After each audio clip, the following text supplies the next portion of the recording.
It's the worst flood this region has seen in 60 years. In this area, every home is abandoned. Families had no choice but to leave. People like Nyawal Makwe, who arrived here in July. Her children and extended family now sleep in this makeshift house, not sure if and when they'll be able to go back home. My house is still underwater. There are a lot of snakes and reptiles. The place is still a river. It's no longer home. So how can I go back? Every year, South Sudan faces devastating floods that destroys homes, farms, and lives. Communities are left stranded, roads are impassable, and food insecurity grows worse. But what if we could give these communities a way to rise above the floods? Hi, I'm Navia. I'm from Mason, Ohio, and I chose UC because of its strong engineering program and it's close to home. My dad's background in engineering inspired me to pursue this field. I've had a lot of experience coding in the past, and I've been basically taught it. I've worked for a few indie game developers, and that comes with a lot of problems of its own. Hello, I'm Julian from Akron, Ohio. I chose UC because of the co-op program, and I chose engineering because I've always had an interest in math, science, and cars. While I don't have much experience developing complex solutions yet, I've learned that solving real-world problems starts with teamwork and creative thinking. Hi, I'm Maria Lee Lorenzo. I'm from Cincinnati, Ohio, and UC was the perfect choice for me because it is closest to home and offers great co-op opportunities. I may not have an engineering background yet, but during my internship, I learned how to think critically and solve problems independently. Hello, I'm Gayatri from Mumbai, India. I came to UC because of its engineering course and co-op program. I worked at my father's engineering firm where I helped with the assembly of bridge and road drawings.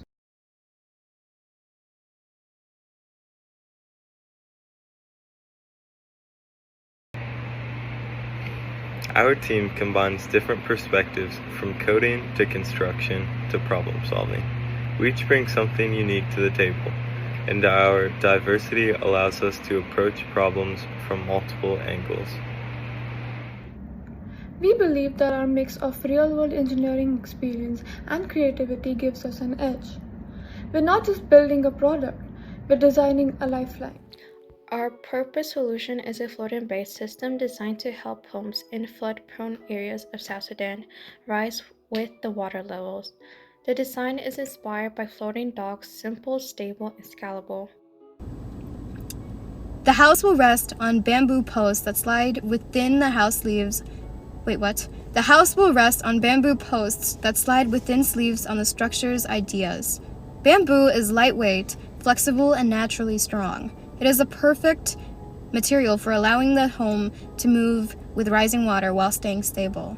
By reusing local materials, we reduce waste and cost while empowering communities to build and maintain the system themselves. Current solutions in place to decrease flood damage in South Sudan is stacking sandbags around the perimeter of the house. Sandbags are meant to keep the water out but fail to maintain a waterway seal. Along with leaking, sandbags require a long setup time. They are also prone to absorbing contaminated water, which can be filled with waste and chemicals, and causes the sandbags to be handled as toxic waste after the flood water has cleared out.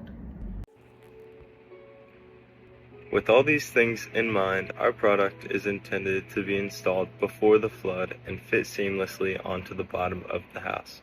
This means there won't be a struggle to get them installed right before the flood hits. This also removes the cleanup process completely.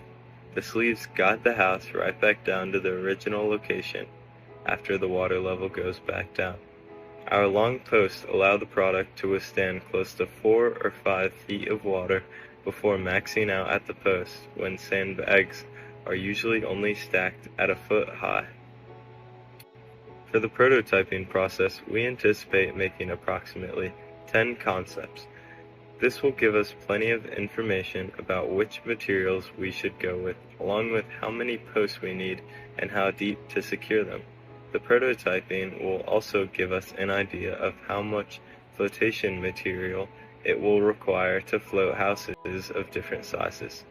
Designing for each prototype should take no longer than 2 hours, just to get a rough number of how many barrels it will take to float the house. About 4 hours for our team to assemble the product onto each house, and another 2 hours to flood the area the house is in and test if it floats.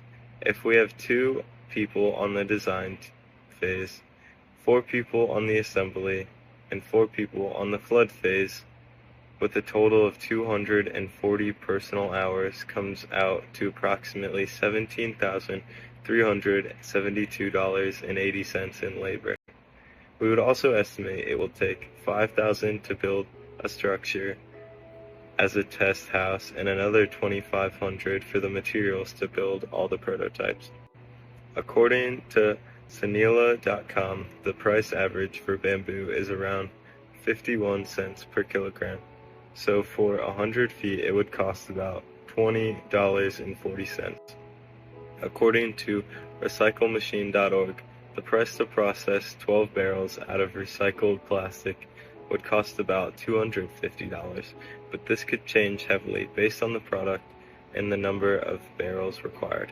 The cost of installing the product can be estimated to be around $500 based on the number of workers, which would probably be 2, and the amount of time, probably 4 or 5 hours, and any extra material they need. In total, we estimate our product cost about $850, which will save thousands based on the information from hopeforce.org, which says that even 1 inch of water can cause up to $25,000 in damage to a single home.